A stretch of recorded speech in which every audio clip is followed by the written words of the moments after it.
celebrate New Year's at the beach. After the kids left, he'd stuffed himself with chips and binged on Bourne movies. He'd found it temporarily consoling that even Jason Bourne couldn't hang on to a woman. That proved it. Heroes walked alone. He was no hero, though, and walking alone sucked.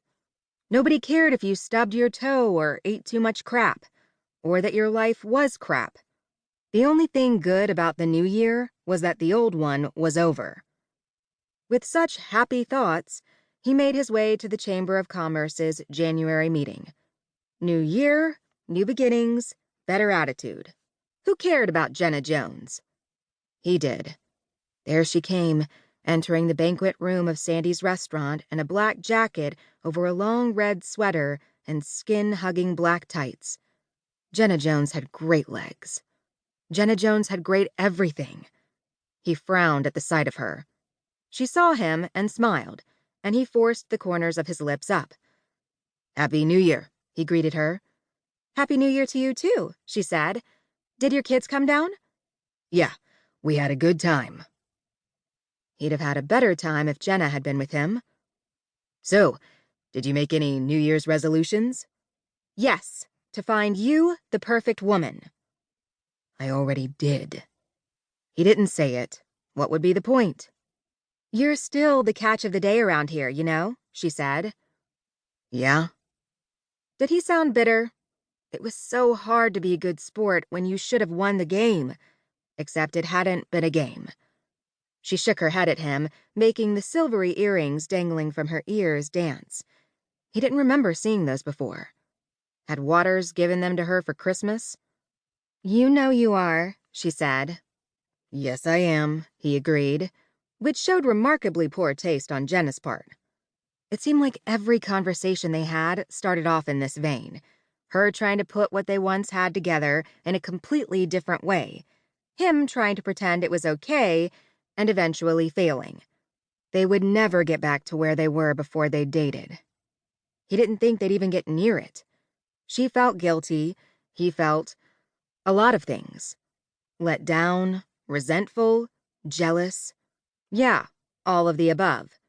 And he still loved her, which complicated things even more. At least it did for him. He spent a lot of time after every encounter trying to shake off his ignoble feelings. Jenna Jones deserved the best, and if she was content with second best, hey, it was true, then that was okay by him. Waters still didn't like him, and he didn't like Waters, but he could rise above all that for Jenna's sake. He could be civil when they met at various functions. He could refrain from kidnapping the guy, tying him up, rowing him out to sea on a dark night, and dumping him overboard. He had ethics. "I see you're selling the Dinglers' house," she said. "Yeah, they want to move to Palm Desert." She gave a mock shudder. "Ugh, all that heat." "My thoughts exactly. Why would you want to live anywhere but here?" "Where you could be miserable." He'd thought more than a few times about moving after they broke up. He still loved Moonlight Harbor, but after losing Jenna, he was finding it hard to see the magic in the waves crashing onto the beach, or moonlight dancing on the water, or a beautiful sunset. "You need to snap out of it," he told himself for the millionth time. So things hadn't worked out. So what? There were other fish in the sea, other sand dollars on the shore, other pebbles on the beach. Moonlight Harbor still had plenty of women who liked to date him. None of them measured up to Jenna. He could feel his facade of easy charm crumbling. Time to get away. "There's Ellis. I need to talk to him," he said, and made his escape. There had to be something he needed to talk to Ellis West about. Checking in on how things were going with Ellis and his bride only resurrected Brody's frown. Melody West should have been his mother-in-law. Ellis and Mel were still happy as a couple of Moonlight Harbor clams. Good for them. Good for everyone. Meh. Every man in Moonlight Harbor was getting happily hitched except him. Every man would be getting lucky on Valentine's Day. He'd be getting drunk. He could get lucky if he wanted. He didn't have to keep roaming around town all by himself like the ancient mariner.